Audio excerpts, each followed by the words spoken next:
Depuis sa première version, Photoshop propose des outils de sélection tels que le rectangle ou l'ellipse, le lasso, outil traditionnel, également une baguette magique qui agit par recherche de couleurs et qui fonctionne bien dans le cas où on a des couleurs qui sont parfaitement séparées de leurs voisines. Une autre façon de faire, une recherche de sélection par plage de couleurs est proposée. Plusieurs méthodes sont utilisées pour la recherche de couleurs, par exemple avec la pipette. Première façon de faire, de prendre un échantillon. Je prends ici un échantillon de bleu et la sélection de tous les bleus de l'image apparaît ici dans la fenêtre. Je peux augmenter la tolérance de façon à étendre au bleu suivant la sélection.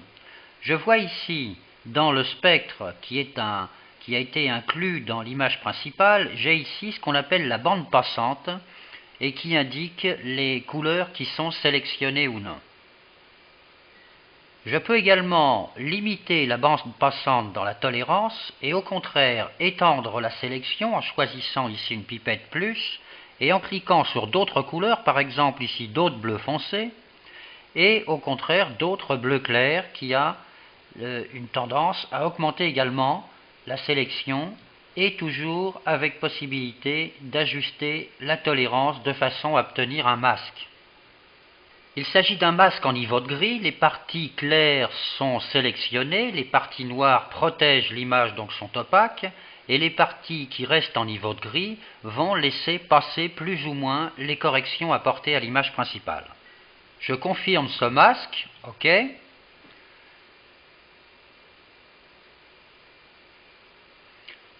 La sélection est apparue sur l'image et je peux maintenant la mémoriser soit en cliquant directement dans le menu mémoriser la sélection, soit plus facilement en cliquant ici sur l'icône qui me crée un masque en couche alpha numéro 4.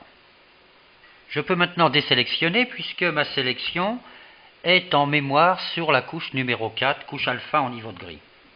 Autre façon d'opérer dans la recherche de plages de couleurs,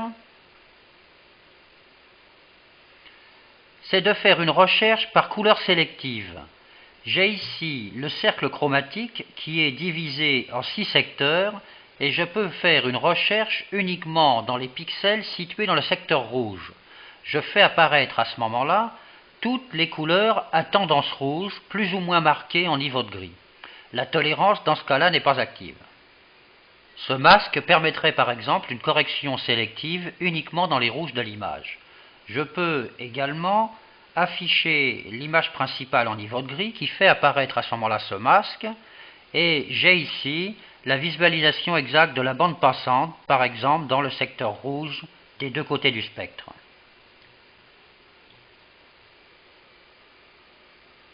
De la même façon, je sélectionne dans d'autres secteurs couleurs et également dans les secteurs gris, par exemple ici une sélection dans les tons clairs qui me fait un masque haute lumière.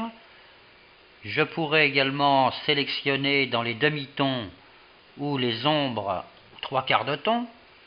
J'ai à ce moment-là mis en évidence toutes les ombres de l'image et cela correspond à la luminance des couleurs. Il y a une recherche sur la teinte évidemment, mais également sur la saturation et sur la luminosité de chaque couleur.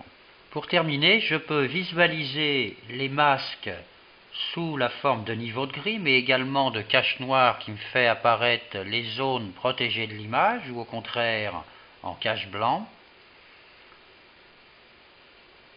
ou en finale faire apparaître le masque selon le choix de couleur qui a été déterminé dans la fenêtre d'origine.